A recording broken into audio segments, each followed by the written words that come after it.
je voudrais conclure sur 2 points. D'une part, dans ce colloque, on a entendu parler de la liberté d'expression, et souvent on considère qu'en Occident, c'est un principe sacré. Moi, je veux bien, mais il y a beaucoup d'hypocrisie dans le discours sur la liberté d'expression. J'ai parlé des lois sur la négation de l'histoire. Mais vous savez, et vous serez étonnés, il y a quelqu'un en Europe, en Allemagne, je veux bien, qui est condamné à 12 ans de prison ferme qu'il purge aujourd'hui pour négation de l'histoire. Il n'a rien fait d'autre, aucun acte, rien. Il n'a pas frappé quelqu'un, il n'a pas injurié quelqu'un, négation de l'histoire, 12 ans de prison ferme. Horst Mahler. Son avocate, Sylvia Stolz, je crois, a défendu ses thèses au tribunal, 3 ans de prison. Un expert qui s'appelait Rudolph, qui était nommé par un tribunal allemand et qui a fait des enquêtes à Auschwitz et qui a eu des conclusions qui sont considérées comme révisionnistes, 3 ans de prison. Alors, si on en arrive là, par exemple, en Belgique, Vincent Renoir, qui est un Français, qui est révisionniste ou négationniste, qui s'est réfugié en Belgique, a été arrêté par la police belge et livré à la police française pour purger 1 an de prison. Quand ça s'est produit, moi, j'ai signé une pétition pour sa libération, parce que je trouve ça normal, parce que je suis pas d'accord avec ces lois, que je suis pas d'accord avec les gens qu'on met en prison sur base de ces lois.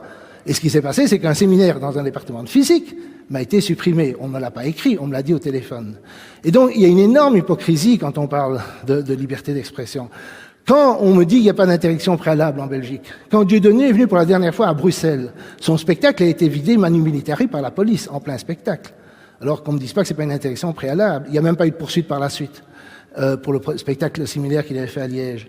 Quand il y a eu le congrès dit de la dissidence, il a été interdit, trouble à l'ordre public. Mais je remarque que dans ces interdictions, il n'y a pas de trouble à l'ordre public, même quand les gens sont attaqués par des autopompes. C'est pas eux, ils font des quenelles ou je sais pas quoi, mais il n'y a pas de trouble à l'ordre public, il n'y a pas de résistance violente de ces gens-là. Il y en a beaucoup moins que dans les manifestations ou les grèves. Donc, c'est quelque chose de tout à fait surréaliste en point de vue juridique. Et une énorme hypocrisie à faire la leçon aux arabo-musulmans quand on voit la pratique qu'il y a dans les pays occidentaux. Et par exemple, quand j'ai vu encore hier avec Ramadan, on lui a dit, oui, mais les élèves musulmans ne veulent pas qu'on entende parler de l'Holocauste dans les écoles, mais d'une part, on a créé Israël, on a soutenu Israël sur le dos des Palestiniens qui n'en pouvaient mais qui n'étaient pas responsables de l'Holocauste. Et maintenant, nouveau tour de manivelle, on attaque les musulmans parce qu'ils ne veulent pas qu'on entende parler d'un Holocauste qu'on utilise tout le temps pour justifier Israël et qui évidemment a une politique qui ne leur plaît pas. Alors, je pense que cette hypocrisie et ces 2 poids 2 mesures sont évidemment une source de conflit dans nos sociétés.